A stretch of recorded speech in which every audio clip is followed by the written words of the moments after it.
Hello everyone, आज हम लोग जो है डिस्कस करने वाले हैं वीबीटी थ्योरी को। हमने वीबीटी थ्योरी का बेसिक प्रिंसिपल जो है लास्ट लेक्चर में डिस्कस कर लिया था। द बेसिक प्रिंसिपल वाज कि अगर एक केमिकल बॉन्ड फॉर्म हो रहा है तो वो फॉर्म होगा by partial overlap of atomic orbitals, right. Atomic orbitals कैसे ओवरलैप करेंगे वो हम लोगों ने डिस्कस कर लिया था कि किस तरीके से ओवरलैपिंग होती है। एस की ओवरलैपिंग होती है तो हमेशा सिग्मा बॉन्ड बनता है। एस और P X keeping X as internuclear तो सिग्मा बॉन्ड बनेगा। एस और पी वाई और एस और P Z keeping X as internuclear bond नहीं बनाएगा। तो ये सारी ओवरलैपिंग स्ट्रैटेजीज हमने डिस्कस कर ली थी। आज हम लोग क्या करेंगे, उनको यूज करके मॉलिक्यूल के स्ट्रक्चर्स प्रिडिक्ट करने की कोशिश करते हैं, राइट। तो let's start drawing the structures using the prediction we had. तो सबसे पहले हम लोग जो है बेटा ऑक्सीजन मॉलिक्यूल का स्ट्रक्चर ड्रॉ करते हैं ना। ऑक्सीजन में हमें पता है कि one oxygen atom has a configuration of 1s2 2s2 and 2p4, right. तो इसके वैलेंस शेल में s के 2 इलेक्ट्रॉन्स हैं जो कि पेयर्ड हैं और p के पास जो इलेक्ट्रॉन्स हैं उनमें से 2 इलेक्ट्रॉन्स ऐसे हैं जो अनपेयर्ड हैं, राइट। तो अब एक काम करते हैं, मैं इसको s ले रही हूँ तो इसको मैं px ले सकती हूँ, इसको मैं py ले सकती हूँ, इसको मैं pz ले सकती हूँ। आप किसी भी तरीके से ज्यूम कर सकते हैं, जरूरी नहीं है px y z लेना। आप इसे y x और z ले लीजिए, आप इसे कैसे भी ले लीजिए, कोई ऑर्डर भी ले सकते हैं, कैसा भी ले लीजिए, कोई दिक्कत की बात नहीं है ना। तो लेट्स से हमने ऐसे ले लिया। अब मैंने इस केस में क्या माना है कि मेरा z एज इंटरन्यूक्लियर है। आप चाहो तो y ले लो, चाहे आप x ले लो, आप कुछ भी ले लो, ठीक है। लेकिन आप कोशिश करिए जो आपने यहाँ जिसमें 2 अनपेयर्ड इलेक्ट्रॉन्स लिखे हैं वो y और z है, तो इन दोनों में से कोई एक एक्सेस जो है वो इंटरन्यूक्लियर चूज करिए। तो या तो y चूज करिए या तो z चूज करिए। तो लेट्स से मैंने z चूज किया। तो ये जो ऑक्सीजन एटम है इसका जो 2pz है उसमें एक इलेक्ट्रॉन ऐसे होगा, ये फर्स्ट ऑक्सीजन एटम है। Let's say second oxygen atom के साथ भी तो यही कहानी होगी ना बेटा। 2s2 है इसका और ये 2p4 है। तो इसको px ले लिया मैंने, ये py ले लिया, ये pz ले लिया। तो इसके भी pz में एक इलेक्ट्रॉन होगा, 2pz ऑफ अनदर ऑक्सीजन। अब इसका 2py इसके परपेंडिकुलर होगा इस तरीके से, उसमें भी एक अनपेयर्ड है। इसका भी 2py है, वो इसकी तरीके से ऊपर से परपेंडिकुलर होगा, उसमें भी एक अनपेयर्ड है।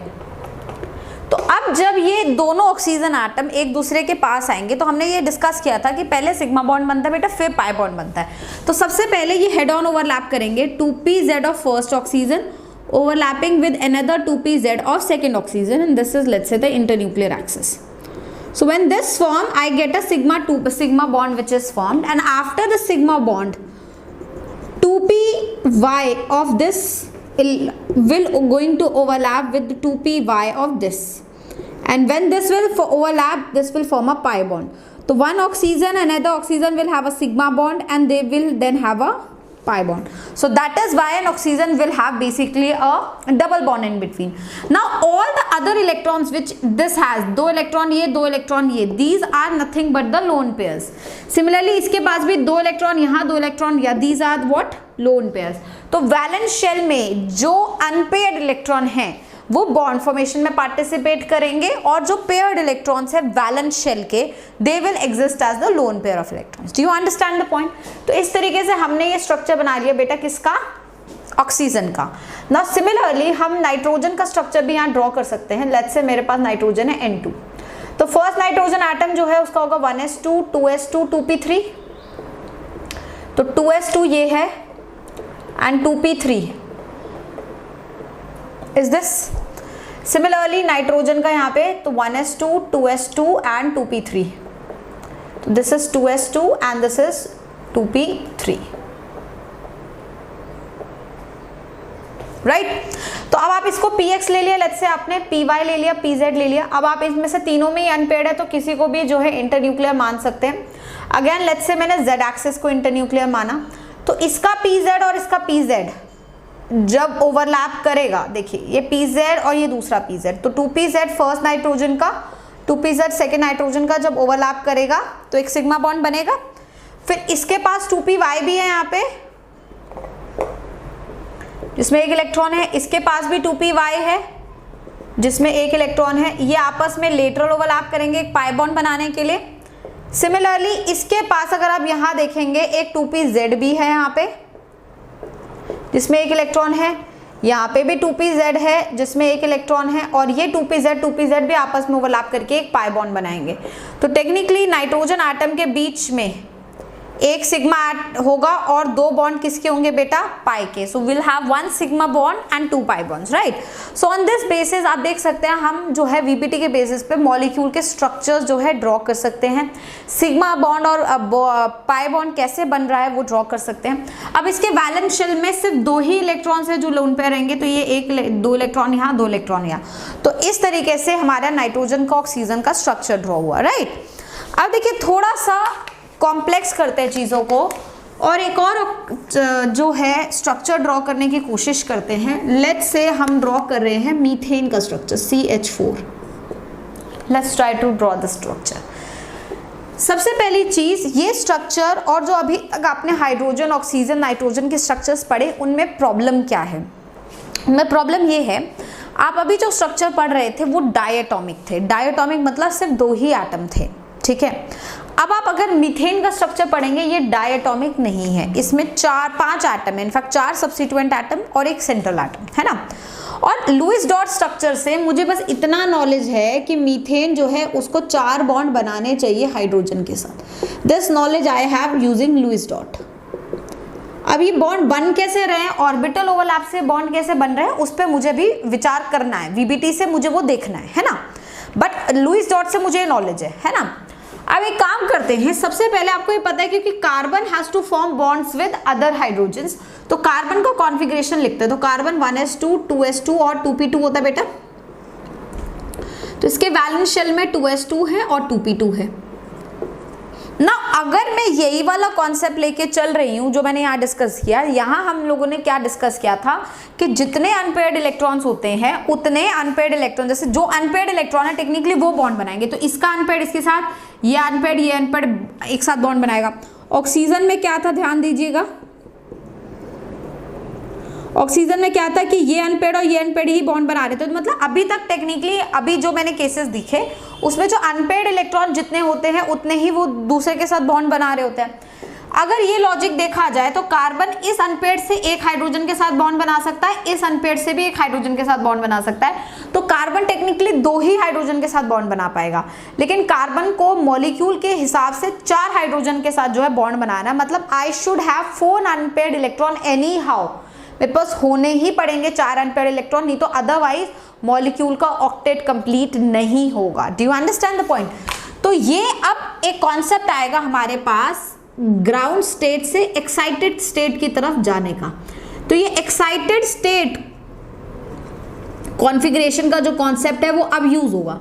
वो अब क्यों आया, पहले क्यों नहीं जरूरत थी, क्योंकि पहले एक्साइटेड स्टेट की इसलिए ज़रूरत नहीं थी क्योंकि वो डायटोमिक स्पीशीज थे और जितने ही अनपेयर्ड इलेक्ट्रॉन थे उतने अनपेयर्ड इलेक्ट्रॉन उतने ही बॉन्ड बनाने की ज़रूरत थी। मतलब जितने अनपेयर्ड थे उतने ही बॉन्ड बनाने की ज़रूरत थी, तो मुझे कुछ करना नहीं था। लेकिन इस केस में अनपेयर्ड कम है और बॉन्ड ज़्यादा बनाने की ज़रूरत है, तो मुझे जो बॉन्डेड इलेक्ट्रॉन्स हैं उनको भी नॉन या फिर अनपेयर्ड इलेक्ट्रॉन्स में कन्वर्ट करना पड़ेगा, पेयर्ड इलेक्ट्रॉन को अनपेयर्ड इलेक्ट्रॉन में कन्वर्ट करना पड़ेगा, and there I need a excited state thing. So now जब मैं कार्बन को एक्साइट करूंगी and this electron which is paired will going to excite to the higher energy level. Excite का मतलब जो इलेक्ट्रॉन्स आप एटॉमिक स्ट्रक्चर पढ़ते हैं ना कि आप एनर्जी देंगे, इलेक्ट्रॉन लोअर एनर्जी लेवल से हायर पे चला जाएगा, तो ये लोअर 2s एनर्जी से कहां पहुंच जाएगा, हायर 2p पे। जैसे ही ये हुआ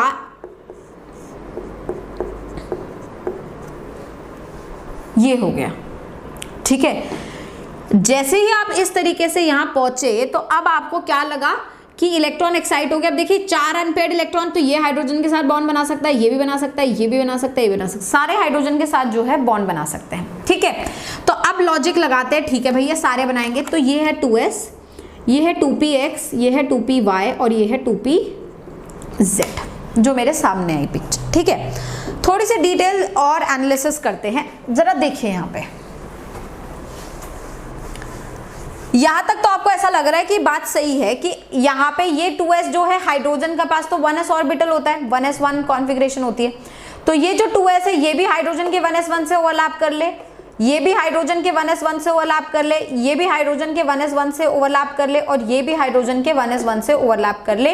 और 4 हाइड्रोजन के साथ सिग्मा बॉन्ड जो बन जाए, क्योंकि S और P के बीच का सिग्मा बॉन्ड बनेगा, है ना। देखो यहाँ पे क्या होगा, लेट्स से ये कार्बन है और ये हाइड्रोजन है, यहाँ पे इन दोनों को ओवरलैप करना है। तो इस कार्बन का लेट्स से आपने 2py लिया और इस हाइड्रोजन का आपने 1s1 लिया, तो ये 1s1 हो गया इसका इस तरीके से। तो ये ओवरलैप करा 1s1 इस हाइड्रोजन को और ये बॉन्ड बना। लेकिन हर 2 एटम के बीच में जो बॉन्ड बनेगा बेटा, तो उसके लिए एक डिफरेंट इंटरन्यूक्लियर एक्सिस आपको कंसीडर करनी पड़ेगी, बिकॉज इंटरन्यूक्लियर एक्सिस पे 2 ही एटम्स एक टाइम पे प्रेजेंट हो सकते हैं। तो technically what I am trying to say is, अब मैं 3 डायमेंशन पे बहुत सारा चीजें तो नहीं दिखा सकती 3 डायमेंशन वाली, तो मैं एक एक करके समझाती हूँ।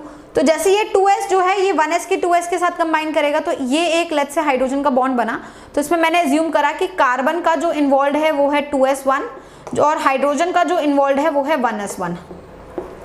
तो 2s1 ऑफ कार्बन जो है ओवरलैप कर रहा है 1s1 ऑफ हाइड्रोजन के साथ, फॉर्मिंग अ सिग्मा बॉन्ड। इधर आप कोई एक इंटरन्यूक्लियर एक्सिस एज्यूम कर सकते हैं, ठीक है।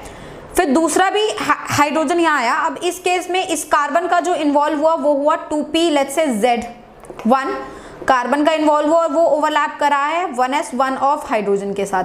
अब इस केस में आप Z एक्सिस एज इंटरन्यूक्लियर ले लीजिए, तो एक सिग्मा बॉन्ड बन जाएगा।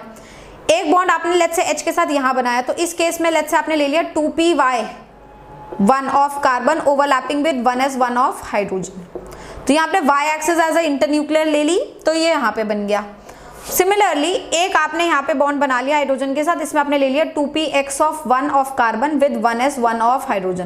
तो यहाँ आपने x एज इंटरन्यूक्लियर ले ली and you had done this bond. तो टेक्निकली आपने कार्बन के साथ 4 हाइड्रोजन के बॉन्ड बनाए, चारों सिग्मा बॉन्ड बनाए और आपका मीथेन का स्ट्रक्चर ड्रॉ हुआ। बट ऑब्वियसली ये स्ट्रक्चर बहुत अच्छा नहीं है, इसमें क्या प्रॉब्लम्स है मैं डिस्कस कर रही हूँ आपके साथ, ठीक है। इसकी प्रॉब्लम डिस्कस करने के लिए जरा इधर आइए। हम लोग यहाँ एक इंपॉर्टेंट कॉन्सेप्ट डिस्कस कर रहे हैं बेटा, वो है स्ट्रेंथ ऑफ सिग्मा बॉन्ड्स। ये काफी इंपॉर्टेंट कॉन्सेप्ट है, सिग्मा बॉन्ड की हम लोग स्ट्रेंथ पता कर रहे हैं, ठीक है। तो सिग्मा बॉन्ड की स्ट्रेंथ जो है वो डायरेक्टली प्रोपोर्शनल होती है एक्सटेंट ऑफ ओवरलैप पे। जितना ज्यादा ओवरलैपिंग रीजन होगा, जितना स्ट्रॉन्ग ओवरलैप होगा, क्योंकि हेड ऑन ओवरलैप है, तो जितना स्ट्रॉन्ग ओवरलैप होगा उतना ज्यादा सिग्मा बॉन्ड मेरा क्या बनेगा बेटा, स्ट्रॉन्ग बनेगा, ठीक है। तो मैं इसमें एक केस ले रही हूं आपके साथ, case 1 when n that is principal quantum number is not given. Principal quantum number की हम बात नहीं कर रहे कि 1s है 2s है 2p है, क्या प्रिंसिपल क्वांटम नंबर से मैं बात नहीं कर रही, सिंपल डिस्कस कर रही हूं कि SS के बीच में, SS ओवरलैप के बीच में जो सिग्मा बॉन्ड बनता है वो स्ट्रॉन्गर होगा, SP ओवरलैपिंग से जो सिग्मा बॉन्ड बनता है वो स्ट्रॉन्गर होगा, या PP ओवरलैपिंग से जो सिग्मा बॉन्ड बनता है वो स्ट्रॉन्गर होगा। तो मैं ये डिस्कस करना चाह रही हूँ आपसे। तो ऐसा लगता है वैसे कि SS वाला सिग्मा बॉन्ड ज्यादा स्ट्रॉन्गर होगा, बट ऐसा नहीं होता, क्योंकि देखिए यहाँ पे लेट्स से ये एक p ऑर्बिटल है और ये अनदर p है जिनके बीच में ओवरलैप हुआ है forming a sigma bond, right. और अगर मैं एक s ऑर्बिटल लूं तो वो स्फेरिकली सिमेट्रिकल होता है, तो ये एक s है, यहाँ पे ये दूसरा s है। तो देखिए जरा बेटा, इसी डायग्राम से आप देख सकते हैं, ये आप ये वाला सर्कल देख रहे हैं जो मैंने बोल्ड कर दिया है, ये सर्कल बता रहा है extent of overlap when p and p has overlap to form a sigma bond. और ये वाला जो छोटा सा ये दिख रहा है आपको, this is the extent of overlap when s and s is overlapping. ऐसा वैसे एक ऐसा लगता है देखने से कि मैम SS शायद ज्यादा स्ट्रॉन्गर ओवरलैप करेंगे क्योंकि S स्फेरिकली सिमेट्रिकल होता है, बट ऐसा नहीं होता। P और P का जो हेड ऑन ओवरलैप है वो काफी ज्यादा बेटर होता है S और S के हेड ऑन ओवरलैप से। ऐसा क्यों है? क्योंकि S स्फेरिकली सिमेट्रिकल, और ये चीज मैंने पहले भी डिस्कस करी है कि स्फीयर जो होते हैं उनका एरिया ऑफ कॉन्टैक्ट बहुत कम होता है, बहुत ही कम कॉन्टैक्ट होता है उनके अंदर, तो उनका जो वो होता है एक तरीके से ओवरलैपिंग रीजन वो काफी कम आता है। जबकि P जो है ना वो थोड़ा सा वो होता है इलोंगेटेड सा होता है ना, मतलब ओवल टाइप होता है आगे से। तो ओवल टाइप होने की वजह से उसका एरिया ऑफ कॉन्टैक्ट जो होता है या फिर ओवरलैपिंग रीजन जो होता है वो काफी बड़ा आता है। तो ये सिंपल सा डायग्राम मुझे एक्सप्लेन कर रहा है कि PP का ओवरलैपिंग काफी स्ट्रॉन्ग होगा compare to SP and SS। तो this is the strength of sigma bond which is important. मतलब PP से जो सिग्मा बॉन्ड बना है वो काफी स्ट्रॉन्गर है compare to SP and SS। तो यहां आइए बच्चों, ये जो चार आपने बॉन्ड बनाए हाइड्रोजन के साथ, उसमें से सिर्फ एक बॉन्ड था जो 2s of carbon with 1s of hydrogen के साथ बना है, बाकी 3 बॉन्ड ऐसे थे जो 2p of carbon with 1s of hydrogen के साथ बने हैं ना। मतलब ये 3 सिग्मा बॉन्ड जो हैं s और p ओवरलैप से बने हैं और एक सिग्मा बॉन्ड s और s ओवरलैप से बना है। टेक्निकली मीथेन का ये जो स्ट्रक्चर आप बना रहे हो उसमें 3 बॉन्ड एक स्ट्रेंथ के, मतलब 3 बॉन्ड स्ट्रॉन्गर है क्योंकि s और p का सिग्मा बॉन्ड स्ट्रॉन्गर है, तो 3 बॉन्ड स्ट्रॉन्गर है और एक बॉन्ड क्या है हमारा comparatively weaker. Now that's a problem, why? Because methane का जो रियल स्ट्रक्चर एनालिसिस है वो मुझे कहता है कि मीथेन के चारों ही बॉन्ड इक्वली स्ट्रॉन्ग होते हैं, लेकिन जो हमारा कॉन्सेप्ट है वीबीटी का, उस कॉन्सेप्ट से मीथेन के 3 बॉन्ड स्ट्रॉन्गर आ रहे हैं और एक बॉन्ड हमारा क्या आ रहा है बेटा, वीकर आ रहा है। बात क्लियर हुई? तो यहां से हमारी बात जो है हमें क्लियर होती है कि ये वाला जो हम कॉन्सेप्ट लेके चल रहे हैं उसमें कोई ना कोई एक इशू होने वाला है। इशू क्या है कि 3 बॉन्ड एक स्ट्रेंथ के और एक बॉन्ड वीकर, बट ऐसा हमारा रियली में नहीं होता मीथेन के स्ट्रक्चर में, राइट? यहाँ तक एक बात क्लियर होती है। दूसरी चीज, एक चीज अगर मैं समझूं तो लेट्स से आपने ये वाला बॉन्ड अगर x axis as a internuclear लेके बनाया है, ये y axis as a internuclear लेकर बनाया, लेट्स से ये z axis as a internuclear लेकर बनाया, तो इनके बीच का जो एंगल है वो 90 डिग्री हो गया क्योंकि एक्स वाई जेड एक्सिस जो होते हैं वो 90 डिग्री पे अलोंग्ड होते हैं। बट रियल में जो रियल स्ट्रक्चर है मीथेन का, रियल स्ट्रक्चर जो एक्चुअली में एक्सपेरिमेंटल स्ट्रक्चर है, उसमें देखा जाता है कि इनके बीच का बॉन्ड एंगल 109.8 होता है। तो इसका मतलब हमारे कॉन्सेप्ट में कहीं ना कहीं अभी भी कोई फ्लॉ है रिगार्डिंग दिस। हम डायटोमिक मॉलिक्यूल का स्ट्रक्चर्स अभी तक का जो नॉलेज रख रहे हैं उसे बना पा रहे हैं, बट पॉलीएटॉमिक मॉलिक्यूल्स का स्ट्रक्चर में वीबीटी में जो हम नॉलेज रख रहे हैं वो सफिशिएंट नहीं है उनके स्ट्रक्चर्स को ड्रॉ करने के लिए। यहाँ तक बात क्लियर हुई? तो ये स्ट्रक्चर कैसे ड्रॉ होगा वीबीटी के बेसिस पे, उसमें हम आगे डिस्कस करते हैं। नेक्स्ट चीज आपको यहाँ और बता रही हूँ, क्योंकि यहाँ मैंने आपको ये समझाया है स्ट्रेंथ ऑफ सिग्मा बॉन्ड, तो यहाँ स्ट्रेंथ ऑफ सिग्मा बॉन्ड को हम लोग कंप्लीट भी कर लेते हैं। तो पहला केस हमने लिया था when n is not given, तो n मतलब principal quantum number is not important. तो हमारा स्ट्रेंथ इस तरीके से वेरी करता है कि pp सिग्मा बॉन्ड स्ट्रॉन्गर होता है sp से और sp का सिग्मा बॉन्ड स्ट्रॉन्गर होता है ss से, राइट? सेकेंड केस हम ले रहे हैं when n is given, when n is important. अब जब हमारा n इंपॉर्टेंट है तो क्या होगा? जब n इंपॉर्टेंट है तो n का भी रोल आएगा, साथ में एक्सटेंट ऑफ ओवरलैप तो हमें देखना ही देखना है। बात क्लियर हो रही है? नाउ लेट्स से कि हमारे पास 1s क्योंकि मैंने n भी दे दिया, तो 1s की ओवरलैपिंग को 1s 2s की ओवरलैपिंग से, 1s 2p की ओवरलैपिंग से, या फिर 2s की ओवरलैपिंग से, इन सारी ओवरलैपिंग को हमें कंसीडर करके स्ट्रेंथ ऑफ सिग्मा बॉन्ड बतानी है। Strength of sigma bond, right? We have to discuss that. तो अब इस केस में we have to look for the n values also and we have to look for the basic thing कि अगर n same होता है, n is not given या n is same, जब n सेम होता है then we have to use this thing also, ठीक है? तो अब जरा थोड़ा ध्यान से समझेंगे यहाँ पे। हालांकि PP ओवरलैप या SP ओवरलैप बेटर होगा SS ओवरलैप से, लेकिन जैसे मैंने यहाँ लिखा SP ओवरलैप बेटर होगा SS ओवरलैप से, लेकिन तब जब n का वैल्यू या तो आपको गिवन नहीं है या दोनों के n का वैल्यू सेम है। बट यहाँ इस केस में अगर n का वैल्यू 1 है डियर स्टूडेंट्स, तो 1 के लिए, n का वैल्यू 1 के लिए तो p ऑर्बिटल एग्जिस्ट ही नहीं करता। तो जब n का वैल्यू 1 के लिए p ऑर्बिटल एग्जिस्ट ही नहीं करता है तो इसका तो pp ओवरलैप हो ही नहीं सकता ना। तो सबसे ज्यादा स्ट्रॉन्गर ओवरलैप जो होगा यहाँ 1s का होगा। इसका कारण ये है कि 1s have the extremely small size, ठीक है? तो ओवरऑल बात ये है कि पहले आपको n छोटा रखना है और उसके बाद अगर आपका n सेम है तो आपको ये लॉजिक घुसाना है। तो सबसे छोटा n 1s के साथ है तो आपका ये हुआ। फिर अब आप यहाँ देखिए ये 1s 2s, अब n सेम नहीं है आपका, 1s 2p और 2s। अब इन दोनों में से आप देखोगे, इन दोनों में कंपेयर करने में n सेम है, तो अब जब n सेम होगा दोनों का तो s और p का ओवरलैपिंग s और s से बेटर होगा। तो मैं लिख सकती हूँ sp का 1s 2p का ओवरलैप बेटर होगा कंपेयर टू 1s 2s के ओवरलैप से। और फिर जैसे ही आप 2s पे पहुंचेंगे और बेकार हो जाएगा। क्यों? क्योंकि अब आपका n का वैल्यू क्या है, बढ़ गया। तो ये इस तरीके से आपका सिग्मा बॉन्ड का जो है स्ट्रेंथ वर्क करेगा। तो ओवरऑल अगर आपको सिग्मा बॉन्ड का स्ट्रेंथ देखना है स्टूडेंट्स, तो सबसे पहले आप ये देखो, आपको जो कंपेयर करने को दिया है उसमें n का वैल्यू है या नहीं, उसमें जो s और p का ओवरलैप हमें दे रखा है, ss का दे रखा है या sp का दे रखा है, कैसे दे रखा है, उनको हम लोग एनालाइज करते हैं।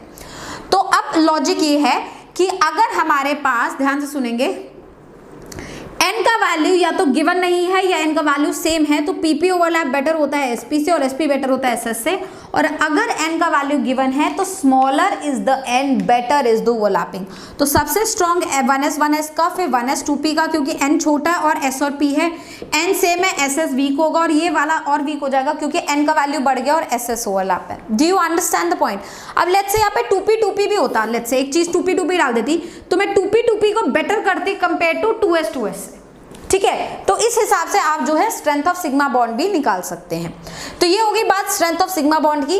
Now before I draw the real structure of methane, let's talk about the strength of pi bond also. तो अब हम लोग जो है पाई बॉन्ड की स्ट्रेंथ भी डिस्कस कर रहे हैं यहाँ पे।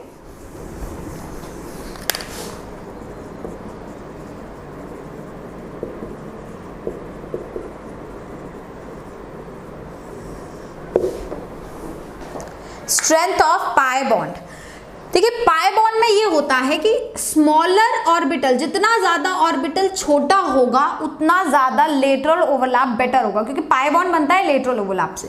तो मैं लिख सकती हूँ smaller is the size of orbitals, better is the lateral overlap, better is the lateral overlap. बात क्लियर हुई? ये चीज हमें समझनी है। नाउ सोचते हैं कि हमारा लेटरल ओवरलैप कौन सा ऑर्बिटल कराता है। एस ऑर्बिटल तो कभी नहीं कराता, ये हमें पता है, एस ऑर्बिटल हमेशा सिग्मा बॉन्ड बनाता है। तो लेटरल ओवरलैप कराने वाला हमारा ऑर्बिटल या तो पी होगा या तो डी होगा। जैसे मैंने कहा था कि पहले पी को डिस्कस करेंगे, डी को हम लोग थोड़ा लेटर ऑन जाएंगे। तो पहले आप पी को डिस्कस करते हैं। तो पी को जैसे हम लोग डिस्कस कर रहे हैं तो उस सेंस में मैं आपको बोल सकती हूँ कि अगर मुझे लेटरल ओवरलैप डिस्कस करना है तो सबसे छोटा पी कौन सा होगा? 2p है ना, 2p से छोटा p तो एग्जिस्ट नहीं करता। तो 2p का जो पाई बॉन्ड है वो सबसे ज्यादा स्ट्रॉन्गर होगा, ठीक है। अब या तो p इन्वॉल्व होगा या तो d इन्वॉल्व होगा। तो 2p सबसे छोटा हो गया, उसके बाद होता है 2p 3d, क्योंकि d सबसे छोटा 3d होता है और 2p सबसे छोटा 2p होता है, ठीक है। तो ये भी बेटर है। इसके अलावा अगर आप 2p या फिर 3p लेते हैं, ये इफेक्टिव ओवरलैपिंग नहीं है। आप 3p लेते हैं, ये अच्छा नहीं है। आप 3d लेते हैं, ये अच्छा नहीं है। मतलब ये सारे पाई बॉन्ड्स नहीं बनाते। तो मेजर पाई बॉन्ड बनता है या तो 2p के ओवरलैप से बेटा या फिर 2p 3d के ओवरलैप से। ऐसा इसलिए क्योंकि ये सारे ऑर्बिटल छोटे छोटे हैं, मतलब स्मॉलर साइज के, तो लेटरल ओवरलैपिंग पॉसिबल है। जितना ऑर्बिटल बड़े साइज का होगा उतना उनके बीच का इंटरन्यूक्लियर डिस्टेंस ज्यादा होगा। बड़े साइज का मतलब समझें, ये ऑर्बिटल्स बेटा किसके अंदर है? ये ऑर्बिटल्स पहली बात वैलेंशियल ऑर्बिटल्स हैं। तो वैलेंशियल ऑर्बिटल्स का अगर n ज्यादा होगा, इसका मतलब जो आपका एटम है उसका साइज बड़ा है। एटम का साइज बड़ा मतलब एटम्स के बीच में इंटरन्यूक्लियर डिस्टेंस ज्यादा होगा। तो इंटरन्यूक्लियर डिस्टेंस ज्यादा होगा तो लेटरल ओवरलैपिंग करना पॉसिबल नहीं हो पाएगा। और वहीं पे अगर आपका एटम छोटे साइज का है तो उसका वैलेंस शेल का n कम होगा, तो मेरे एटम्स क्लोजर होंगे तो लेटरल ओवरलैपिंग करना क्या है? आसान है। इसलिए सिर्फ दो ही तरीके के पाई बॉन्ड बनते हैं बेटा, p और d में, या तो 2p या 2p 3d। ये सारे पाई बॉन्ड बन सकते हैं but they are extremely weak pi bonds, not at all stable. तो सबसे ज्यादा पाई बॉन्ड जो 2p का बनता है इसको हम ओफर नाम देते हैं p पाई बॉन्ड, और जो 2p 3d का बनता है उसे हम ओफर नाम देते हैं p पाई d पाई या d पाई p पाई, जो भी आप बोलना चाहें, right. So these are the two types of pi bonds which are strictly present, right. इसको मैं प्रूव करती हूँ आपको कैसे। फॉर एग्जाम्पल जैसे CO2 का आप स्ट्रक्चर देते हैं बेटा, वो ये होता है, this is what a CO2 is. और SiO2, जबकि सिलिकॉन जस्ट जो है कार्बन वाले फैमिली में कार्बन के जस्ट नीचे आता है, तो SiO2 का आप जो स्ट्रक्चर देख रहे हैं बेटा, it is this way. This is what SiO2 is. Now you understand the difference. SiO2 does not exist like this. This is not SiO2. It does not exist. But this is formed. Why? Because carbon has a 2p orbital in its valence shell and also carbon oxygen has 2p. तो ये जो pi bond बना है ये 2p और 2p के overlap से बना होगा, which forms a good pi bond. But as soon as I silicon, silicon will have a valence shell of 3p and oxygen will have a valence shell of 2p and 3p 2p का pi bond effective नहीं है। तो silicon अगर ऐसे बनाता तो 3p 2p का pi bond बनता, जो कि पॉसिबल नहीं था।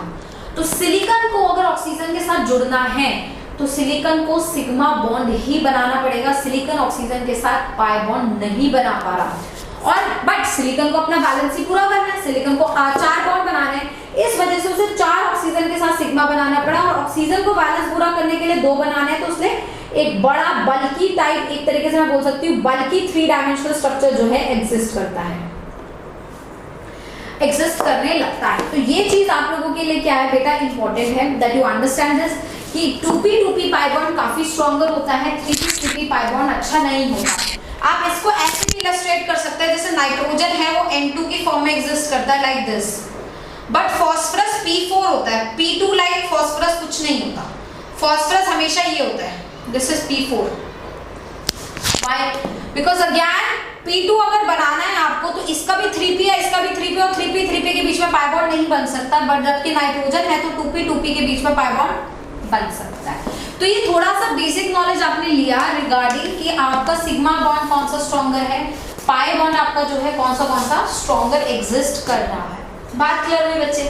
चलिए आगे चल रहे हैं हम towards the structure of methane. Let's explain why the structure of methane was not drawn accurately, और अब हम कैसे उसे अच्छे से ड्रॉ कर सकते हैं। ठीक है, तो मीथेन के स्ट्रक्चर को समझने के लिए बेटा हमें एक कॉन्सेप्ट लेकर आना है अपने पास, और वो कॉन्सेप्ट हमारे लिए बहुत ज्यादा इंपॉर्टेंट रहेगा, and that concept is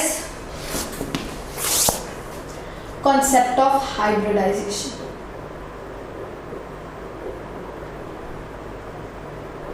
Now this will going to be the most important concept, very important concept।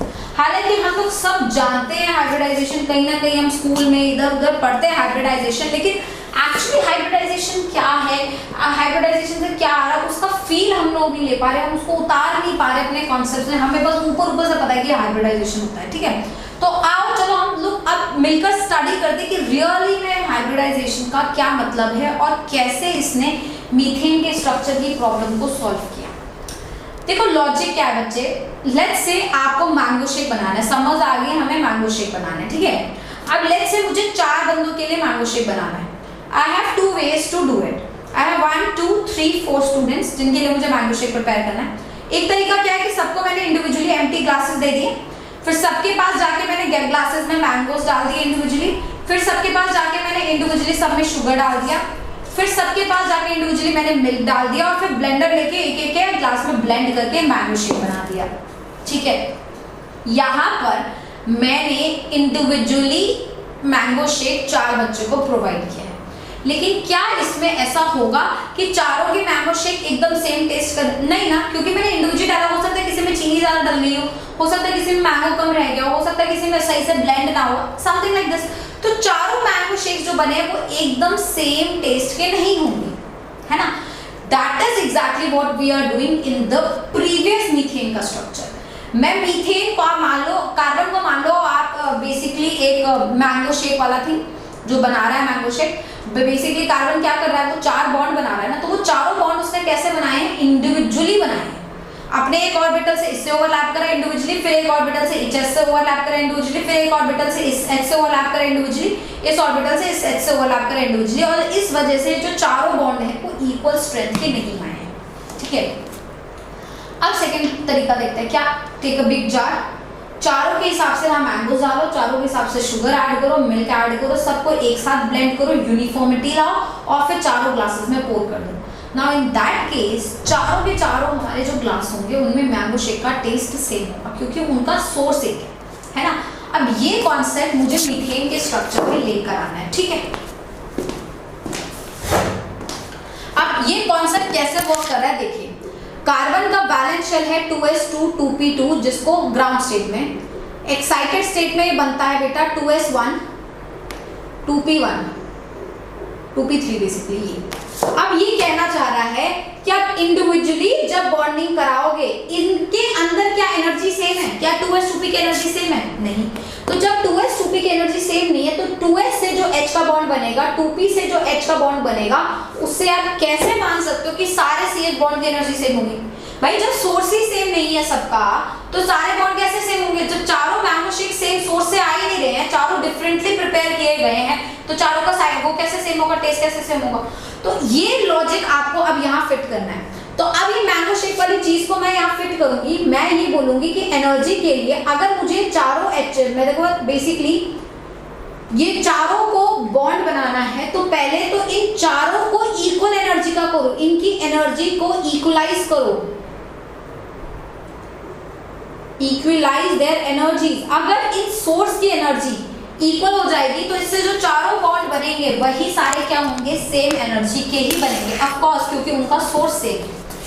तो ये process of equalizing the energy of the central atom valence orbital is actually hybridization. तो hybridization क्या है? Hybridization is a theoretical concept, it's not practical, we practically नहीं करते हैं ये सब चीजें। तो theoretical concept, it's a theoretical concept of intermixing of atomic orbitals, intermixing of atomic orbitals of nearly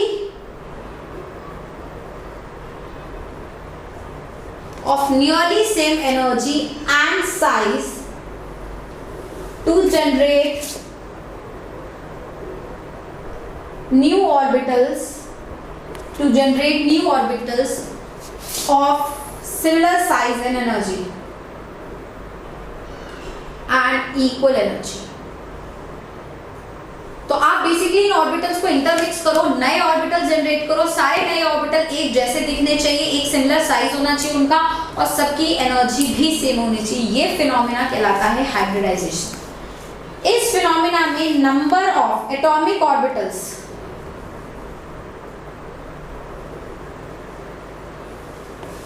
undergoing hybridization always equal to the atomic orbitals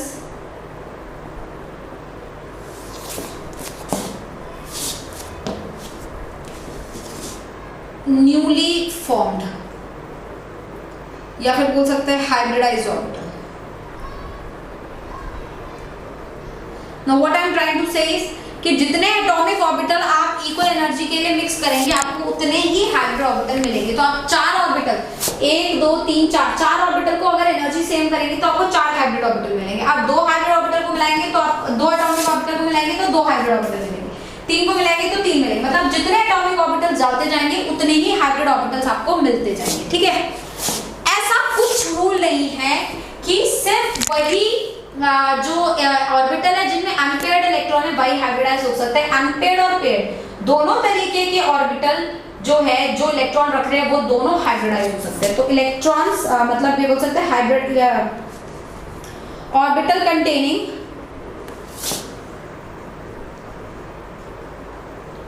both paired or non-paired electron, paired and unpaired electrons can undergo hybridization।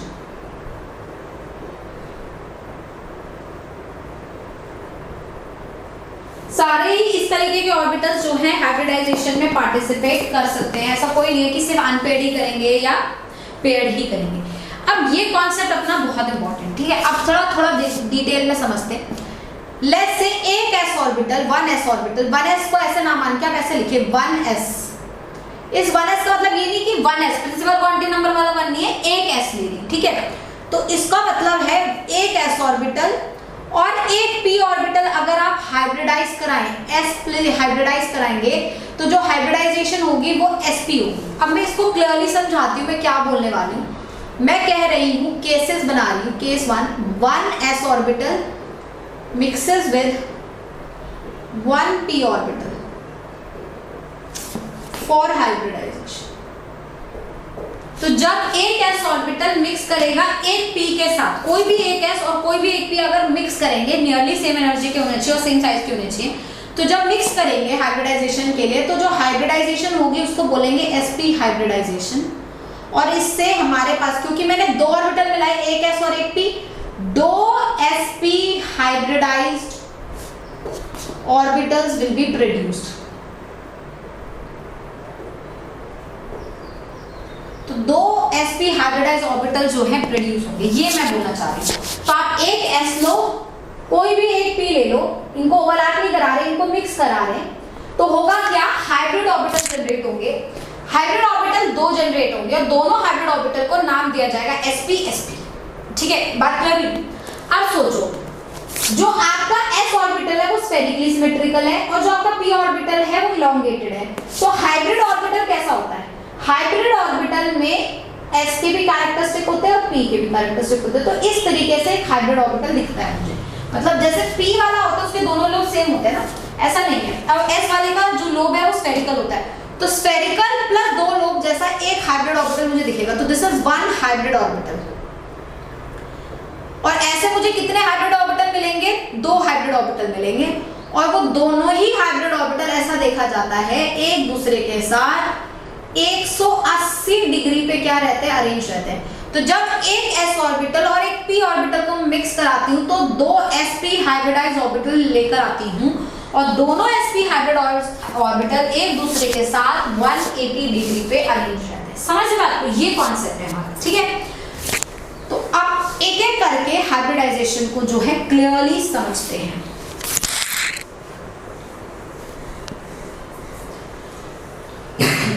Similarly मैंने case 2 लिया, जिसमें मैंने क्या किया, 1s orbital and 2p orbital. 2 ऐसा ना लिखे क्योंकि कंफ्यूजन हो सकता है, तो 2p ऑर्बिटल मैंने लिए, मिक्स करे फॉर हाइब्रिडाइजेशन। तो एक s ऑर्बिटल लिया और 2 p ऑर्बिटल लिए। कौन से 2 लिए? कोई भी px py pz py कोई भी ले लीजिए। तो आपको एंड रिजल्ट में 3 हाइब्रिड ऑर्बिटल मिलेंगे। अब 3 हाइब्रिड ऑर्बिटल ऐसे होंगे, हाइब्रिड ऑर्बिटल का शेप ऐसा होता है, और कितने मिलेंगे आपको? 3। ठीक है, अब ये जो 3 हाइब्रिड ऑर्बिटल होंगे, ये तीनों हाइब्रिड ऑर्बिटल एक दूसरे के साथ, एक हाइब्रिड ऑर्बिटल, ये दूसरा हाइब्रिड ऑर्बिटल और ये तीसरा हाइब्रिड ऑर्बिटल एक दूसरे के साथ 120 डिग्री पर क्या होंगे, अरेंज। और इसका नाम हम जो बोलेंगे sp2 हाइब्रिडाइजेशन। तो मेरे पास जो 3 हाइब्रिड ऑर्बिटल मिले होंगे, तीनों का नाम होगा sp2 sp2 sp2। बात क्लियर? ऐसे आप लोग देखते हैं।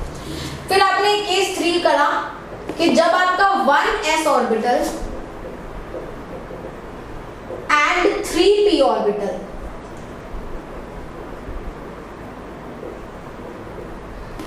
एक s ऑर्बिटल और 3p ऑर्बिटल हाइब्रिडाइज करा रहे हैं,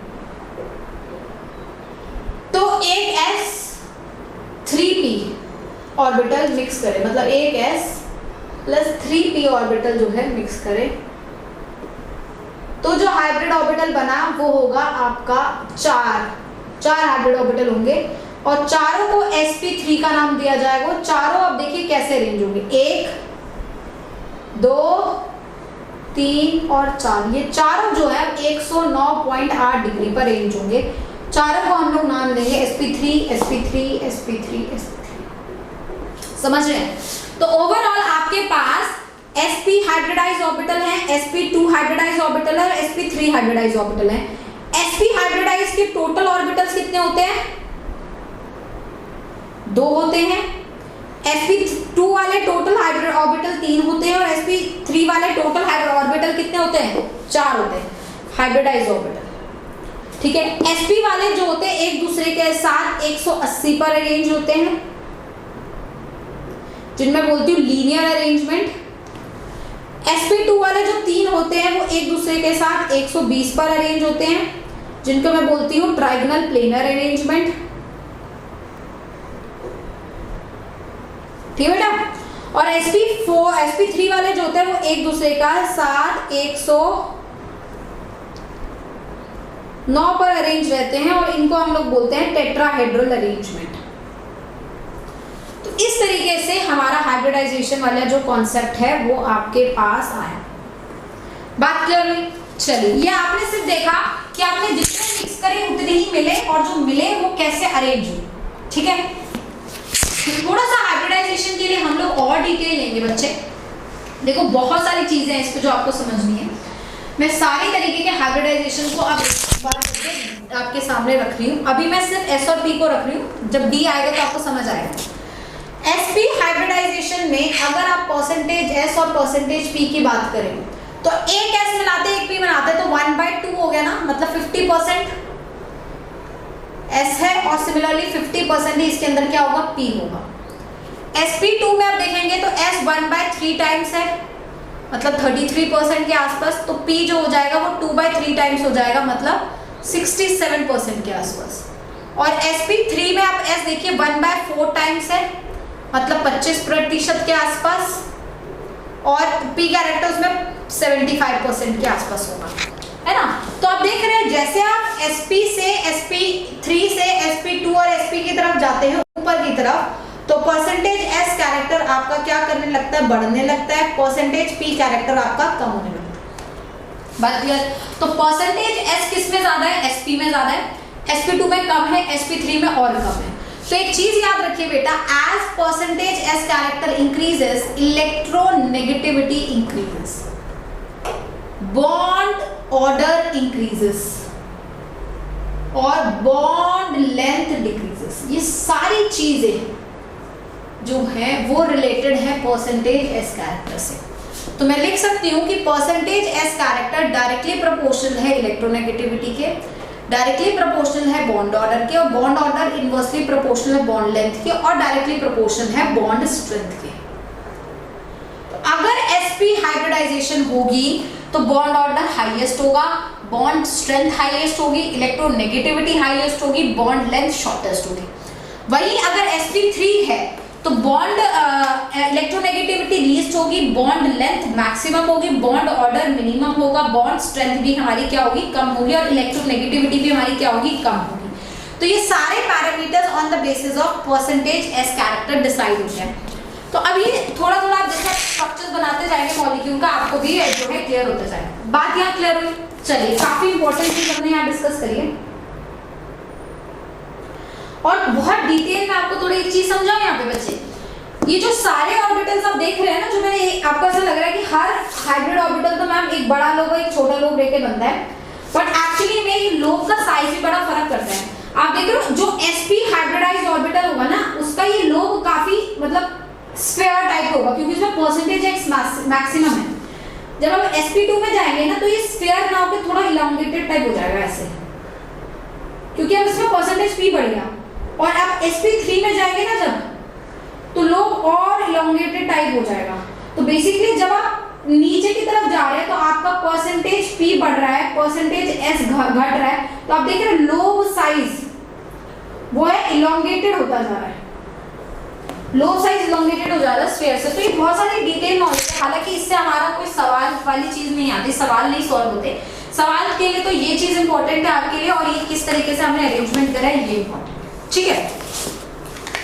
अब एक सवाल जो मन में आ रहा है कि मैम क्या सिर्फ इसी 3 तरीके के हाइब्रिडाइजेशन हो सकते हैं, मतलब s ऑर्बिटल p के साथ, या s 2p के साथ, या s 3p के साथ, मतलब क्या s और p ही हाइब्रिडाइजेशन में जा सकते हैं या d भी जा सकता है ना। तो उसके ऊपर मैं थोड़ा सा आपको एक चीज समझाती हूँ कि s और and p hybridisation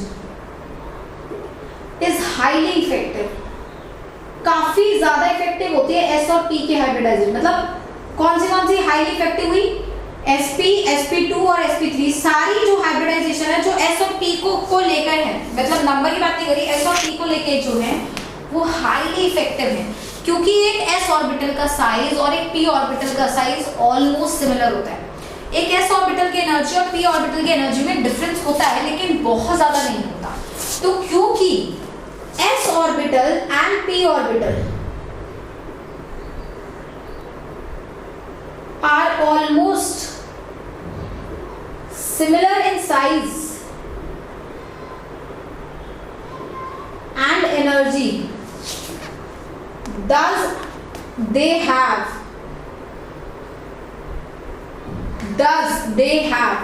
effective hybridization.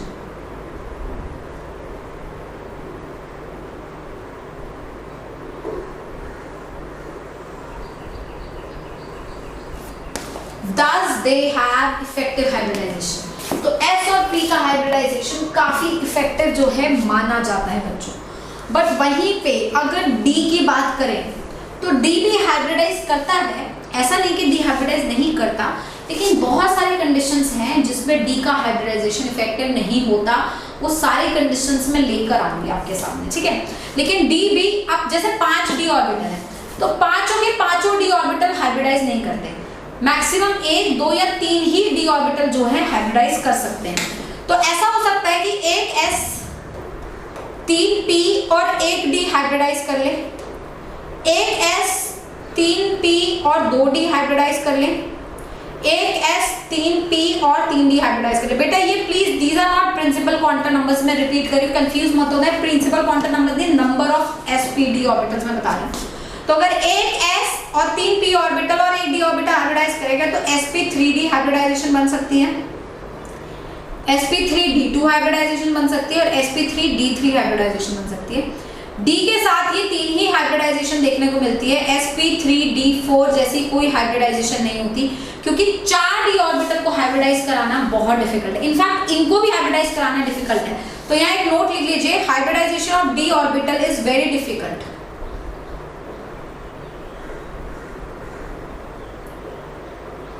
Very difficult, काफी ज्यादा डिफिकल्ट होता है हाइब्रिडाइजेशन D ऑर्बिटल का। और अगर कराया भी जाता है तो सिर्फ मैक्सिमम जो है 3 तक ही मैं करा सकती हूँ, सारे D ऑर्बिटल को मैं हाइब्रिडाइज नहीं करा सकती, because they have larger size, a lot of energy difference exist between S and P। Do you understand the point right now?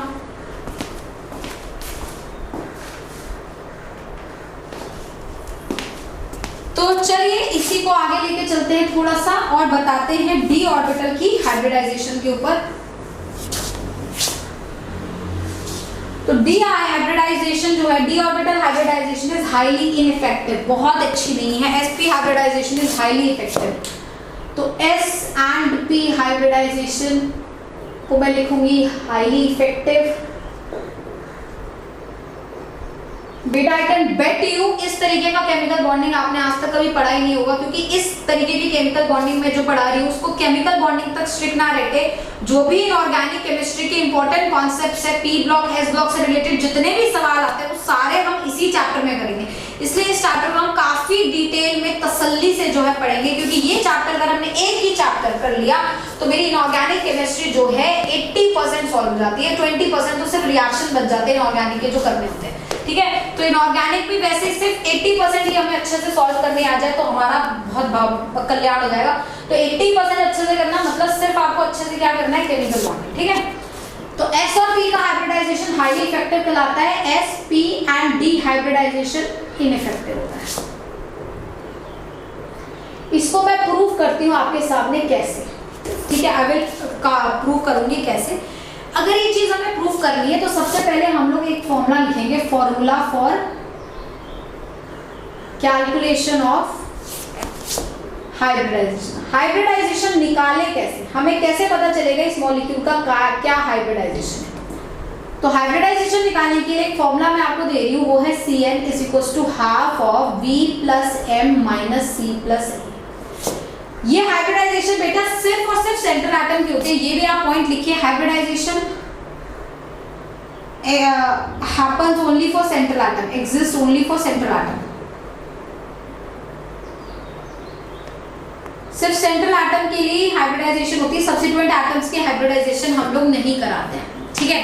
तो ऑब्वियसली ये फॉर्मूला सिर्फ होगा किसके लिए, फॉर सेंट्रल एटम।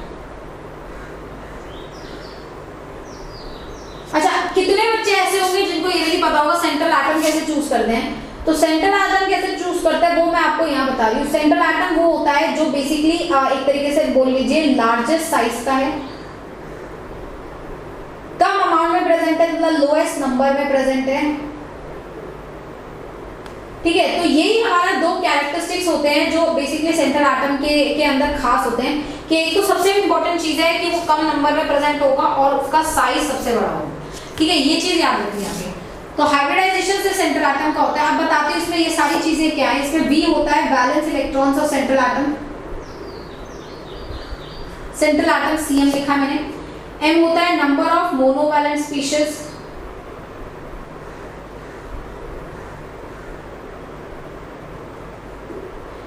C होता है बेटा कैटायनिक चार्ज, इसका हम लोग मैग्नीट्यूड लेते तो मैग्नीट्यूड ही लेंगे खाली। A होता है बेटा एनायनिक चार्ज का मैग्नीट्यूड।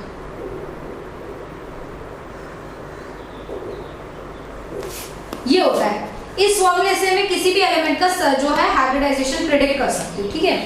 अब जरा थोड़ा एग्जांपल लेके आपको समझा देती हूँ, क्लियर हो जाएगी पिक्चर कि फॉर एग्जांपल मुझे आपको बताना है कि हाइब्रिडाइजेशन कैसे निकालनी है, तो मैं सबके लिए जो है Cn निकालूंगी and depending upon Cn I will give the hybridisation. तो अगर आपका Cn का वैल्यू 2 होता है तो आपका हाइब्रिडाइजेशन sp होता है बेटा। Cn का वैल्यू अगर आपका 3 आता है तो आपका हाइब्रिडाइजेशन sp2 कहलाता है। Cn का वैल्यू अगर आपका 4 आता है तो आपका हाइब्रिडाइजेशन sp3 कहलाता है। Cn का वैल्यू अगर आपका 5 आता है तो आपका हाइब्रिडाइजेशन sp3d कहलाता है। Cn का वैल्यू अगर आपका 6 आता है तो हाइब्रिडाइजेशन sp3d2 कहलाता है। और Cn का वैल्यू जब 7 होता है तो हाइब्रिडाइजेशन sp3d3। तो यही तरीके की हाइब्रिडाइजेशन मैंने आपको पढ़ाई है और यही हाइब्रिडाइजेशन जो है हमारी एग्जिस्ट करती है, ठीक है। घबराएंगे नहीं, हम एक एक हाइब्रिडाइजेशन को जो है डिटेल में स्टडी करने वाले हैं, ठीक है। अब हम लोग क्या करेंगे बेटा, एक एक हाइब्रिडाइजेशन को जो है डिटेल में स्टडी करेंगे और जो ये चीज़ मैंने आपको समझाई है कि डी की हाइब्रिडाइजेशन इनइफेक्टिव होती है, ये भी मैं आप लोगों को डिस्कस करूंगी अभी। क्योंकि देखिए जब आप कोऑर्डिनेशन नंबर 2, 3 या 4 पर आ रहे हैं तब तो डी को हाइब्रिडाइज करने की जरूरत ही नहीं है ना। तो इन तीनों में तो हम ये पॉइंट डिस्कस नहीं करेंगे। जैसे हम कोऑर्डिनेशन नंबर 5, 6 और 7 की बात करेंगे तब हम ये पॉइंट लेकर आएंगे कि डी की इफेक्टिव हाइब्रिडाइजेशन क्यों नहीं होती, इनइफेक्टिव होती है, इफेक्टिव कैसे बनाई जा सकती है and all that stuff, right.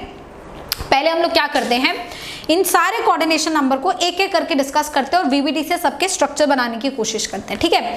तो मैं डिटेल में डिस्कस करा रही हूँ। Let's talk about coordination number 2। तो अभी हम लोग डिस्कस कर रहे हैं कोऑर्डिनेशन नंबर 2। कोऑर्डिनेशन नंबर 2 का मैं एक एग्जांपल दे देती हूँ आपको। एग्जांपल लेट्स से मैंने आपको दे दिया CO2। इस CO2 के लिए आपका सेंट्रल एटम कौन है जिसका साइज बड़ा है? ऑफ कोर्स कार्बन का साइज बड़ा होगा because oxygen lies on the right hand side, है ना। तो कार्बन मेरा है सेंट्रल एटम। तो अगर मैं इसके लिए Cn निकालूं तो half of V + m - C + a लिखूंगी। कार्बन के वैलेंस इलेक्ट्रॉन कितने होते हैं? कार्बन देखो क्या होता है, 1s2, 2s2, 2p2। तो वैलेंस इलेक्ट्रॉन इसके कितने हैं? 4। अब आते हैं मोनोवेलेंट एटम। मोनोवेलेंट एटम क्या है? ऐसे एटम बेटा जो सिंगल बॉन्ड बनाए। हमेशा याद रखिए मोनोवेलेंट एटम की जनरली कैटेगरी में कौन आता है? मोनोवेलेंट एटम्स होते हैं हाइड्रोजन, क्योंकि वो जनरली हमेशा ही सिंगल बॉन्ड बनाता है। हाइड्रोजन आता है हमारे पास हैलोजन्स आते हैं, मतलब फ्लोरीन, क्लोरीन, ब्रोमीन, आयोडीन। ये ही हमारे जो होते हैं मोनोवेलेंट एटम की कैटेगरी में आते हैं, क्योंकि ये एक ही बॉन्ड बनाते हैं सिंगल बॉन्ड शेयरिंग से। ऑक्सीजन जैसे डबल बॉन्ड बनाता है, नाइट्रोजन ट्रिपल बॉन्ड बनाता है, तो ये मेरे मोनोवेलेंट नहीं होते। मोनोवेलेंट मेरे जनरली हाइड्रोजन और हैलोजन्स होते हैं। तो यहाँ पे कोई आपको हाइड्रोजन या हैलोजन दिख रहा है? नहीं। तो मोनोवेलेंट इसके क्या हो गए? 0। पॉजिटिव नेगेटिव चार्ज दिख रहा है? नहीं। तो सारी चीजें हो गई 0। तो कोऑर्डिनेशन नंबर आया 4/2 मतलब 2। कोऑर्डिनेशन नंबर 2 का मतलब क्या है? sp hybridisation. यही डिस्कस किया हमने। अब देखते हैं कैसे है, ठीक है। sp हाइब्रिडाइजेशन है तो कार्बन मेरा वैलेंस शेल है, इसके वैलेंस शेल में 2s2 और 2p2 है।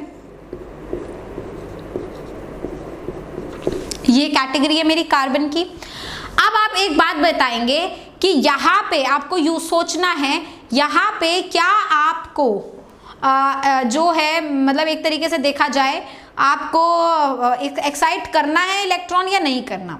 इसमें इलेक्ट्रॉन एक्साइट करना पड़ेगा। मैं क्यों? क्योंकि जब CO2 का आप लुईस डॉट स्ट्रक्चर भी बनाते हैं, आप ध्यान रखते हैं कि ऐसा होता है, मतलब एक कार्बन को 4 बॉन्ड बनाने पड़ते हैं, मतलब 4 इलेक्ट्रॉन तो उसे वैलेंस शेल में चाहिए ना, अनपेड एटलीस्ट। तो ये अगर ग्राउंड स्टेट है, आप देखेंगे जनरल सारे केसेस में आप एक्साइट करेंगे ही करेंगे। तो एक्साइटेड स्टेट में ये इलेक्ट्रॉन यहाँ से यहाँ पहुँच गया, तो ये मेरी दशा हो गई कार्बन के एक्साइटेड स्टेट में। लेकिन इसका हाइब्रिडाइजेशन क्या है? sp। तो s और एक s ऑर्बिटल और ये एक p ऑर्बिटल, कोई भी एक चूज कर लीजिए। ये तो चले जाएंगे अंडरगो हाइब्रिडाइजेशन, ये तो हाइब्रिडाइजेशन में चले गए। एक s और एक p हाइब्रिडाइजेशन में गया, तो हाइब्रिडाइजेशन का नाम क्या हुआ? sp। कितने हाइब्रिड ऑर्बिटल मिलेंगे? 2। तो रिजल्ट आएगा 2 हाइब्रिड ऑर्बिटल जनरेट होंगे और दोनों का नाम क्या होगा? sp। और दोनों ही हाइब्रिड ऑर्बिटल एक दूसरे के साथ 180 पर अरेंज होंगे। तो ये कार्बन है इस कार्बन का एक हाइब्रिड ऑर्बिटल ये रहा sp और दूसरा हाइब्रिड ऑर्बिटल ये रहा sp, समझ रहे हो, और दोनों sp में एक एक इलेक्ट्रॉन है। ये स्टेट हो गया कार्बन की। लेकिन इस कार्बन के पास ये दो p भी तो है जो कि अनहाइब्रिडाइज्ड हैं, तो दीज आर अनहाइब्रिडाइज्ड p। आप मेरी बात बहुत ध्यान से समझते चलेंगे। तो इस कार्बन के पास एक अनहाइब्रिडाइज्ड p ये है, जिसको मैं लेट्स से बोल देती हूँ 2py, इससे मैं बोल देती हूँ 2pz। आप अपनी मर्जी से कोई भी डिसाइड कर सकते हैं। तो लेट्स से ये 2py है जो कि अनहाइब्रिडाइज्ड है, और एक इस कार्बन के पास 2pz भी है जो अनहाइब्रिडाइज्ड। ये वाली स्टेट आ गई मेरे कार्बन की। This is what is my carbon here. Do you understand? Now this carbon has to form bond with oxygens. Now what is the state of oxygen? Oxygen is 1s2, 2s2, 2p4.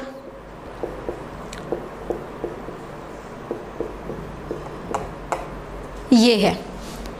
और इस case में आप देखेंगे इसके पास दो electrons है, तो वो ऑक्सीजन जो है, एक ऑक्सीजन यहां से ओवरलैप करेगा और एक यहां से ऑक्सीजन आएगा CO2 में, तो दो इलेक्ट्रॉन्स मतलब दो बॉन्ड उसे कार्बन के साथ बनाने हैं। Every oxygen has to form 2 bonds with carbon. ठीक है, अब देखिए स्ट्रक्चर कैसे बनने वाला है, ध्यान से देखेंगे। तो ये मेरा कार्बन का हाइब्रिड ऑर्बिटल sp जिसमें एक इलेक्ट्रॉन है, और ये ऑक्सीजन का 2p ऑर्बिटल, क्योंकि इसके 2 2p ऑर्बिटल है, उसके साथ ओवरलैप करें फॉर्मिंग अ सिग्मा बॉन्ड। और एक और ये sp हमारा कार्बन का, ये 2p हमारा ऑक्सीजन का। सिमिलरली यहां पर भी एक sp ऑर्बिटल है कार्बन का, जो कि इधर वाले ऑक्सीजन के 2p के साथ जो है ओवरलैप करा, फॉर्मिंग अनदर सिग्मा बॉन्ड। तो this is sigma and this is sigma. समझिए मैंने क्या किया, कार्बन क्या ऑक्सीजन के 2p लिए जिनको कार्बन के हाइब्रिड ऑर्बिटल के साथ ओवरलैप कराया। ठीक है, इस कार्बन का एक 2p है, इस ऑक्सीजन के पास भी एक 2p बचा है, तो ये आपस में ओवरलैप करके एक पाई बॉन्ड बनाएंगे। इस कार्बन का भी एक 2p है, इस ऑक्सीजन का भी एक 2p है, जो कि आपस में ओवरलैप करके एक पाई बॉन्ड बनाएंगे। ठीक है, तो इस तरीके से एक स्ट्रक्चर जो है जनरेट हुआ है, और ये स्ट्रक्चर मेरा लीनियर है, 180 डिग्री पे ओरिएंटेड है। इस स्ट्रक्चर को हम बोलते हैं लीनियर स्ट्रक्चर। ठीक है, अब मैं आपको कुछ डिटेल देती हूँ। हालांकि ये स्ट्रक्चर आपको कंफ्यूज कर सकता है, बट आपको कंफ्यूज नहीं होना, आपको सिंपल सी बात समझनी है। क्या क्या है, डिटेल ले लो। ऑक्सीजन ये 2s2, ये 2p4, यही है ना बेटा ऑक्सीजन आपका। ठीक है, आप px py pz तो अपनी मर्जी से दे सकते हो ना, आपको कोई दिक्कत नहीं है। लेट्स से आपने यहाँ 2py 2pz दिया है, आपको पता है हर ऑक्सीजन एक सिग्मा बॉन्ड बनाएगा, एक पाई बॉन्ड बनाएगा, ये बात तो आपको पता है। ठीक है, अब ये सिग्मा बॉन्ड बन रहा है, ये वाला ऑक्सीजन के साथ पाई बॉन्ड बन रहा है। ऑक्सीजन के पास दो 2p थे ना, आप जैसे लेट्स से आपने इस वाले ऑक्सीजन का माना, ये एक ऑक्सीजन लिया, ऐसे 2 ऑक्सीजन आपके पास, एक आपने 2py लिया, एक इसका लेट्स से एक 2pz लिया आपने इसका। ठीक है, तो ऑक्सीजन का लेट्स से ये वाला जो 2p है वो 2pz है और z इंटरन्यूक्लियर है, तो उस वाले 2pz ने इसके साथ वो जो है आपका सिग्मा बॉन्ड बना दिया, और जो इसका 2py बचा, इसने इस कार्बन के 2py के साथ ओवरलैप करके पाई बॉन्ड बना दिया। आपने Z ही इंटरन्यूक्लियर लिया है, तो दूसरे ऑक्सीजन के लिए भी आप यही मान लीजिए, आप इसे pz ले लीजिए, इसे px ले लीजिए। तो आपने z एक्सिस वाले से उसका सिग्मा बॉन्ड बनाया 2pz से, और 2px जो है इसका, या इसका मैं 2px बोल देती हूँ, और मैंने कुछ भी ले लिया, मतलब कोई भी मैं 2 ऑर्बिटल इसके ले सकती हूँ, इसको मैं z ना लेके x ले लेती हूँ यहाँ पे, है ना, ले तो मैं अपनी मर्जी से सकती हूँ। तो इसका 2px जो है, अब इसके भी 2px के साथ ओवरलैप करके जो है पाई बॉन्ड बना दिया। मतलब आपको, हालांकि ये स्ट्रक्चर्स इतने कॉम्प्लिकेटेड स्ट्रक्चर्स जो है ड्रॉ करने को नहीं आएंगे, लेकिन आपको लॉजिक सेट करना है। इंटरन्यूक्लियर एक्सिस आपकी चॉइस है, इस px py को किस सीक्वेंस में x बोलना है, y बोलना है, z बोलना है, आपकी चॉइस है। ये सारी चॉइसेस आपकी हैं, इंटरन्यूक्लियर चूज करना आपकी चॉइस है, तो आप कैसे भी कर सकते हैं। तो मैंने लेट्स से अगर इंटरन्यूक्लियर z माना है, तो z एक्सिस पे तो सारे सिग्मा बॉन्ड ही बनेंगे, इसलिए मैंने क्या किया, इसके 2pz को हाइब्रिडाइज करा लिया, p और x को जो है अनहाइब्रिडाइज रख दिया। और p और x में आप देख रहे हैं px px के साथ ही ओवरलैप कर सकता है, py py के साथ ही कर सकता है। तो अगर मैं इसका 2py ले रही हूँ तो मुझे इसका भी 2py यहाँ चाहिए, मैं इसका 2px ले रही हूँ पाई बॉन्ड के लिए, तो मुझे इसका भी 2px ही यहाँ चाहिए, तभी जाके स्ट्रक्चर जो है मेरा बनता है। ठीक है, तो इस तरीके से आप अपनी मर्जी से जो है कोई भी p ऑर्बिटल को हाइब्रिडाइज कराइए। फॉर एग्जाम्पल मैं यहाँ पे px को हाइब्रिडाइज कराती तो y और z होता, तो मैं इंटरन्यूक्लियर अपना X ले लेती और Y और Z के अलॉन्ग जो है हाइब्रिड वो पाई बॉन्ड्स बना लेती। So that's how we actually try to draw the structures, right.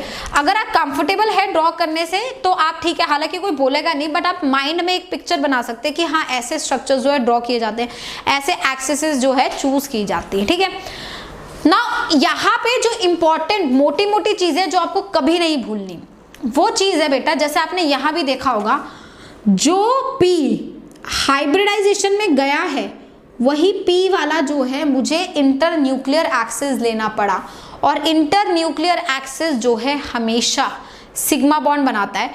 तो यहाँ से एक चीज हमेशा समझिए कि हाइब्रिड ऑर्बिटल हमेशा सिग्मा बॉन्ड बनाएगा, हाइब्रिड ऑर्बिटल कभी पाई बॉन्ड नहीं बनाता। Hybrid orbital always forms a sigma bond.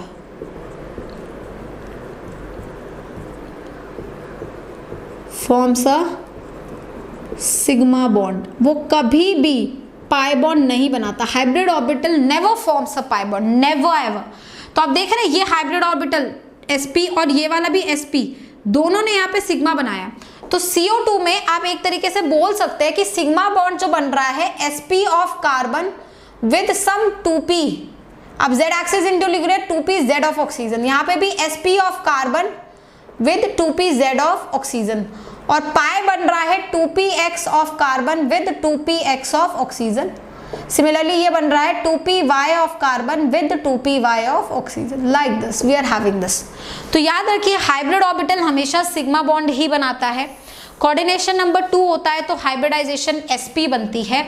Coordination number 2 के लिए sp हाइब्रिडाइजेशन होती है, और आपकी जो ज्योमेट्री होती है, स्ट्रक्चर जो होता है, जो ज्योमेट्री होती है वो हमेशा आपकी लीनियर होती है, राइट। तो मैंने इसके लिए क्या समझा, मैं यहाँ लिखती हूँ, कोऑर्डिनेशन नंबर 2 का मतलब हाइब्रिडाइजेशन sp हाइब्रिडाइजेशन मतलब ज्योमेट्री क्या होगी, linear.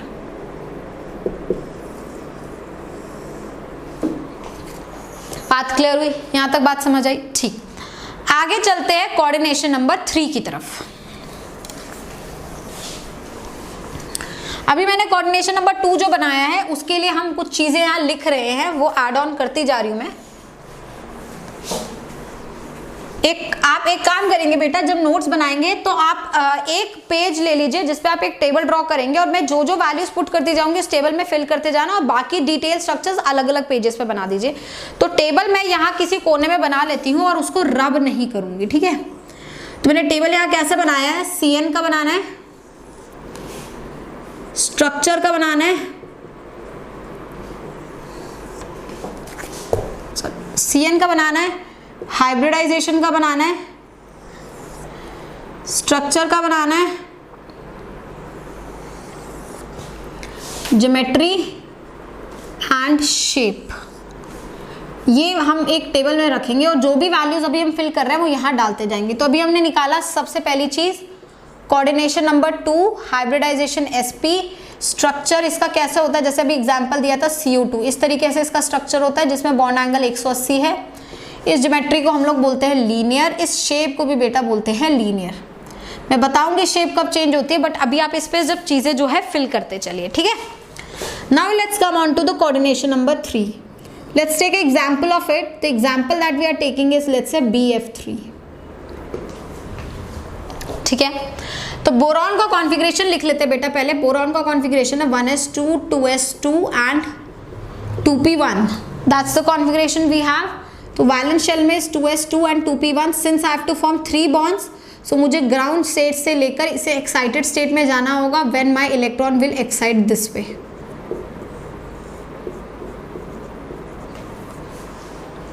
Right, now just see hybridization, क्योंकि आप इसका CN निकालिए, CN देखिए क्या आएगा, half of valence electron boron, क्योंकि सेंट्रल एटम है तो इसके वैलेंस इलेक्ट्रॉन कितने हैं, 3। हाइड्रोजन्स मोनोवैलेंट होता है, जैसे मैंने आपको बताया, देखिए कितने मोनोवैलेंट है, 3, पॉजिटिव नेगेटिव चार्जेस नहीं है। तो 6/2 का वैल्यू आया 3, मतलब हाइब्रिडाइजेशन क्या बना, sp2। तो एक s ऑर्बिटल और 2 p ऑर्बिटल इसके हाइब्रिडाइजेशन में जाएंगे और हाइब्रिडाइजेशन बनेगा sp2। एक ये p ऑर्बिटल जो कि अनहाइब्रिडाइज है वो देखिए कैसा रह जाएगा, empty। तो वी हैव empty and hybridized p orbital.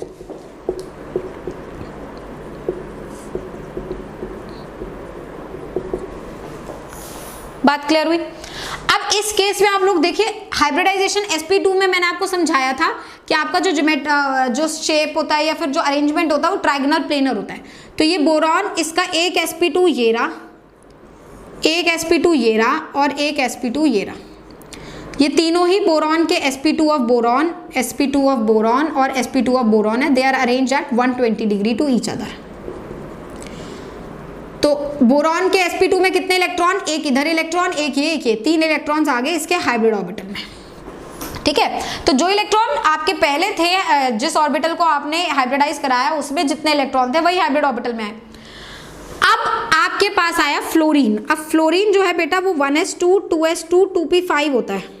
तो p5 देखिए, इसका मतलब इसको एक ही बॉन्ड बनाना है, 1 2 3 4 5, ये वाला इसका p खाली है जो बोरॉन के साथ बॉन्ड बनाएगा। ठीक है, अब आपको पता है कि हाइब्रिड ऑर्बिटल सिग्मा बॉन्ड बनाते हैं, मतलब यहाँ पे भी सिग्मा बनेगा, यहाँ भी सिग्मा बनेगा, यहाँ भी सिग्मा बनेगा।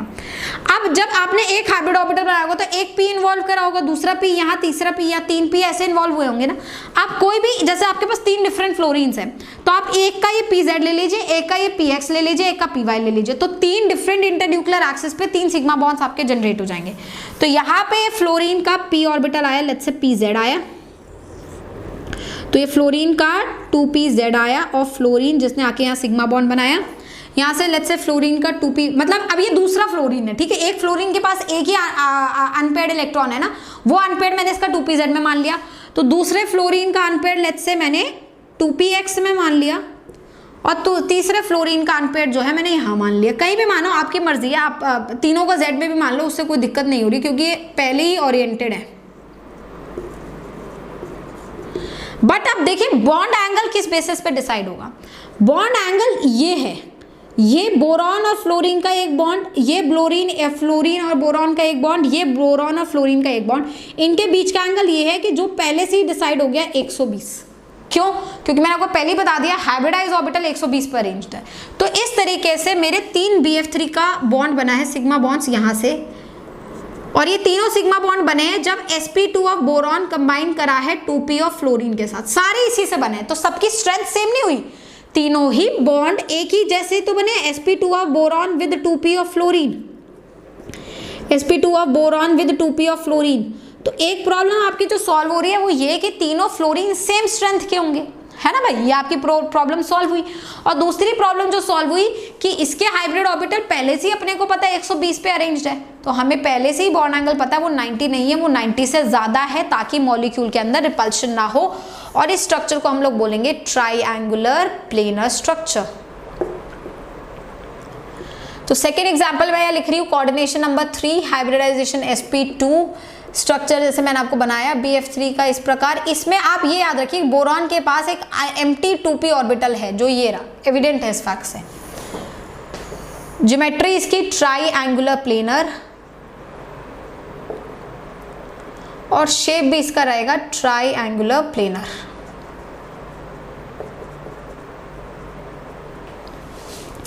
नाउ थर्ड हम लोग आएंगे कोऑर्डिनेशन नंबर 4 की तरफ। ठीक है, let's talk about methane. So the thing that we left there, let's take up that thing here, and जो वो प्रॉब्लम्स हमारी वहां हुई थी उस प्रॉब्लम को अब जो है हम यहाँ पे सॉल्व करते हैं। तो let's talk about methane here. Now methane का अगर आप CN निकालेंगे तो CN देखिए क्या बनेगा, हाफ। ये आपका सेंट्रल एटम है, तो कार्बन के पास आपके पास 4 वैलेंस इलेक्ट्रॉन होते हैं और मोनोवैलेंट पे आप देखिए 4 ही प्रेजेंट है। तो आपका कोऑर्डिनेशन नंबर 4 हुआ। कोऑर्डिनेशन नंबर 4 मतलब हाइब्रिडाइजेशन sp3 जैसे हमने डिस्कस किया। ठीक है, तो अगर कार्बन का कॉन्फ़िगरेशन लिखूं तो 1s 2s2 ये ग्राउंड स्टेट में एंड 2p2।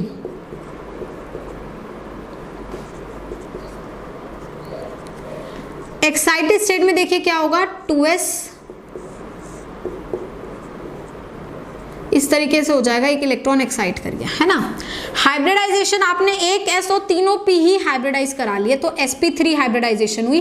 तो आपके 4 हाइब्रिड ऑर्बिटल जो जनरेट हुए, 1 2 3 ये 4, सारे हाइब्रिड ऑर्बिटल 109 डिग्री पर अरेंज है, पहले से पता, सारे हाइब्रिड ऑर्बिटल sp3 है और सबके अंदर एक एक इलेक्ट्रॉन प्रेजेंट है। अब अब हाइड्रोजन आएगा, हाइड्रोजन का कॉन्फ़िगरेशन 1s1 होता है, तो यहाँ हाइड्रोजन आया, इसने ओवरलैप कर लिया यहाँ पे, फिर यहाँ हाइड्रोजन आया, उसने ओवरलैप कर लिया यहाँ पे, फिर हाइड्रोजन आया, उसने भी ओवरलैप कर लिया, हाइड्रोजन आया, उसने भी ओवरलैप कर लिया, और 4 सिग्मा बॉन्ड बने। तो आप देखिए यहाँ पे आपके साथ जो दिक्कत थी वो क्या थी, ये आपके 4 सिग्मा बॉन्ड बन गए।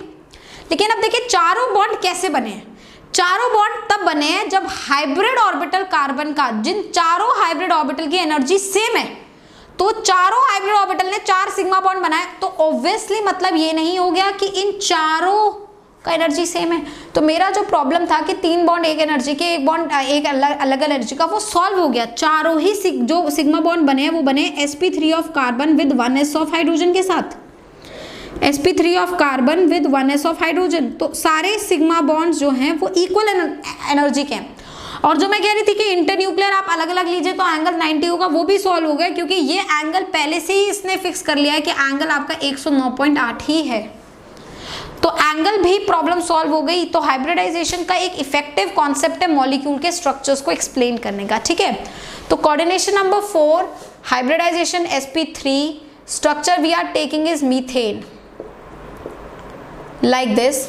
इस स्ट्रक्चर में 109.8 बॉन्ड एंगल होता है, यहाँ पे 120 था बॉन्ड एंगल, और इस स्ट्रक्चर को बोला जाता है, इसकी ज्योमेट्री को बोला जाता है टेट्राहेड्रल ज्योमेट्री, शेप भी बोला जाता है टेट्राहेड्रल, ठीक। मैं 2 केसेस और कराऊंगी तो आपका ज्योमेट्री शेप का प्रॉब्लम भी सॉल्व होगा और आप लोन पेयर्स के एग्जिस्टेंस भी समझेंगे। यहां तक बात क्लियर हुई बच्चों? चलिए अब एक ही काम कर रहे हैं, हम कोऑर्डिनेशन नंबर 4 ही ले रहे हैं, बट एक डिफरेंट एग्जाम्पल ले रहे हैं, ठीक है। कोऑर्डिनेशन नंबर 4 ही ले रही हूं मैं, और मैं एग्जाम्पल ले रही हूं अमोनिया का। पहले अमोनिया का CN निकाल के देखते हैं। तो सेंट्रल एटम है मेरा नाइट्रोजन, तो नाइट्रोजन के वैलेंस इलेक्ट्रॉन बच्चे कितने होता है? 5, और मोनोवैलेंट इसके पास कितने हैं? 3, तो 5 + 3, तो ये बना 8/2 मतलब 4। तो कोऑर्डिनेशन नंबर 4 आया, मतलब हाइब्रिडाइजेशन तो sp3 होना है, फिक्स्ड हो गया, ठीक है। अब नाइट्रोजन का जो कॉन्फ़िगरेशन होता है वो होता है 2s2 2p3, ये कॉन्फ़िगरेशन है। इसमें आपको देखिए एक्साइट करने की जरूरत नहीं पड़ेगी, आप ध्यान से देखेंगे, करे ना करे कोई फर्क नहीं पड़ता, एक्साइट से ज़्यादा कुछ नहीं हो रहा। एक्साइटेड करने में एनर्जी लगती है और बॉन्ड बनने पे जो एनर्जी रिलीज होती है उसे कॉम्पनसेट कर देती है। It is not making much difference to us. But यहाँ एक्साइट करने का फायदा इसलिए नहीं है क्योंकि यहाँ पे देखो सिंपल सी बात है, ये इलेक्ट्रॉन यहाँ जाके पेयर हो जाएगा, तो यहीं पड़ा रहे पेयर, क्या फर्क पड़ रहा है? हाइब्रिडाइज तो इसको भी होना है, इसको भी होना है ना, तो इसलिए कराओ ना करो तुम्हारी श्रद्धा है। तो ये हाइब्रिडाइज सारे हुए sp3 में, है ना। अब s नहीं बचा, s sp3 बन गया है, p नहीं बचा, p भी sp3 बन गया है ना। तो मेरे पास नाइट्रोजन के 4 sp3 ऑर्बिटल आए, एक इधर sp3, एक sp3 ये, एक sp3 ये। लेकिन आश्चर्य की बात ये है कि एक sp3 जो नाइट्रोजन का है उसमें पेयर्ड रहेंगे इलेक्ट्रॉन, और 3 sp3 जो है उसमें अनपेयर्ड रहेंगे। तो ये भी sp3 नाइट्रोजन का, ये भी sp3 नाइट्रोजन का, ये भी sp3 नाइट्रोजन का। और हाइड्रोजन जो है इस अनपेयर्ड के साथ आके बॉन्ड बना लेंगे। तो अमोनिया यहाँ आ गया, बॉन्ड आ गया, यहाँ पे भी 1s अमोनिया का आ गया, ये भी आ गया। तो ये जो स्ट्रक्चर बना है इसमें एक लोन पेयर है अमोनिया के ऊपर और 3 इसने बॉन्ड बनाए हैं। तो 3 बॉन्ड पेयर बने हैं, एक लोन पेयर बना है।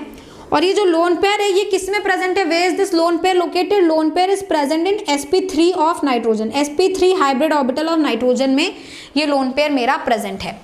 तो जब आपका कोऑर्डिनेशन नंबर 4 ही है, हाइब्रिडाइजेशन भी sp3 है, लेकिन आपका स्ट्रक्चर कुछ इस प्रकार से है कि मॉलिक्यूल के अंदर 3 बॉन्ड पेयर और एक लोन पेयर है। अभी तक 0 लोन पेयर्स थे मॉलिक्यूल के अंदर। जो भी आपने स्ट्रक्चर्स लिए उसमें सेंट्रल एटम पे लोन पेयर क्या है? 0। भाई सब्स्टिट्यूएंट पे लोन पेयर होगा, BF3 में सब्स्टिट्यूएंट पे लोन पेयर है, फ्लोरीन पे, ऑक्सीजन पे लोन पेयर है, बट सेंट्रल एटम पे लोन पेयर 0 है।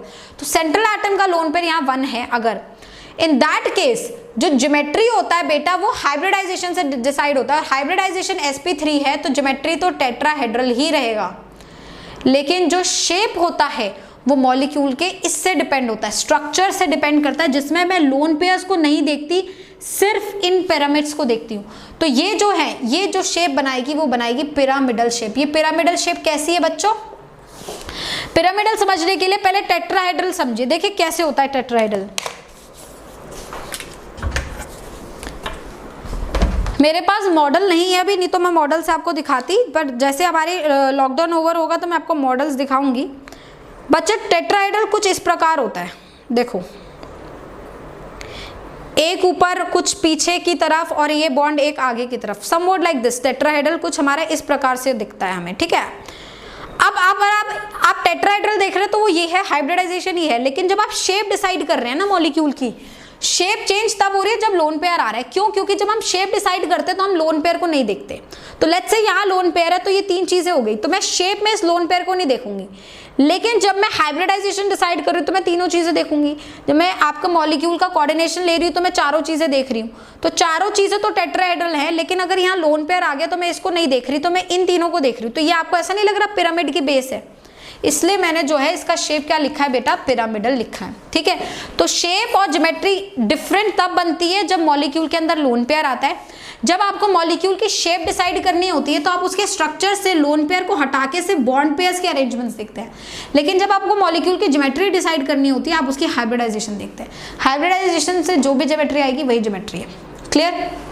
एग्जाम्पल और देती हूँ और आपको चीजों को और अच्छे से समझाती हूँ। Let's take up the example of water hair.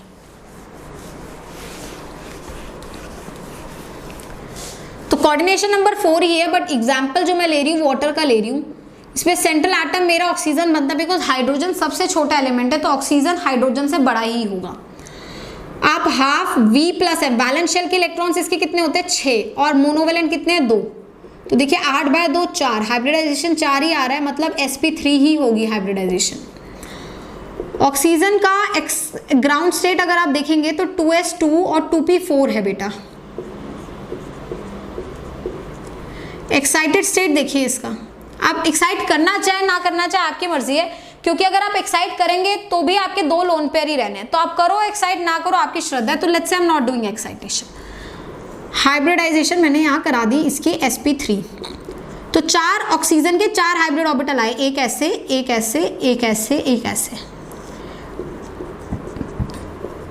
ये चारों हाइब्रिड ऑर्बिटल को बच्चों ध्यान से देखो, इसमें 2 में तो पेयर्ड इलेक्ट्रॉन है और 2 में अनपेयर्ड है।